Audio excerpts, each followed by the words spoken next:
కొరకు కనిపెట్టుకొని ఉండము, ధైర్యము తెచ్చుకొని నీ హృదయమును నిబ్బరముగా నుంచుకును. యెహోవా కొరకు కనిపెట్టుకొని ఉండము.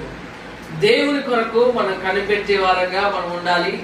దేవుని బట్టి మనం ధైర్యం తెచ్చుకోవాలి. పరిస్థితులు ఎలాగైనా ఉండని, స్థితిగతులు ఎలాగైనా ఉండని, మనం నమ్మిన దేవుడు జీవం కలిగిన దేవుడు, నమ్మదగిన దేవుడు కనుక ఆయన కృప కొరకు మనం కనిపెట్టుకుని దేవుని బట్టి మనం ధైర్యంగా ఉండాలి. ఎటువంటి పరిస్థితుల్లో అయినా కార్యం చేయగలిగిన దేవుడు, మేలు చేయగలిగిన దేవుడు, సహాయం చేయగలిగిన దేవుడు, బలపరచగలిగిన దేవుడు మన దేవుడు. ఈరోజు మనం ఎలాంటి పరిస్థితులు గుండా వెళ్ళినప్పటికీ కూడా సృష్టికర్త అయినా సజీవుడైనా మన కొరకు ప్రాణం పెట్టి తిరిగి లేచినటువంటి దేవుణ్ణి మనం నమ్మి ఉన్నాం. ఆ దేవుడు మన కొరకు, మన జీవితం కొరకు ఏదైనా చేయగలడు. కనుక దేవుని వాక్యం సెలవిస్తోంది, యెహోవా కొరకు కనిపెట్టుకొని ఉండము. దేవుని కార్యం కొరకు దేవుల్లో ప్రార్థన ద్వారా, విశ్వాసం ద్వారా, మనం చేస్తున్న భక్తి ద్వారా దేవుల్లో కనిపెట్టి దేవుని అడిగినప్పుడు దేవుడు మన జీవితంలో కార్యం చేయవాడు.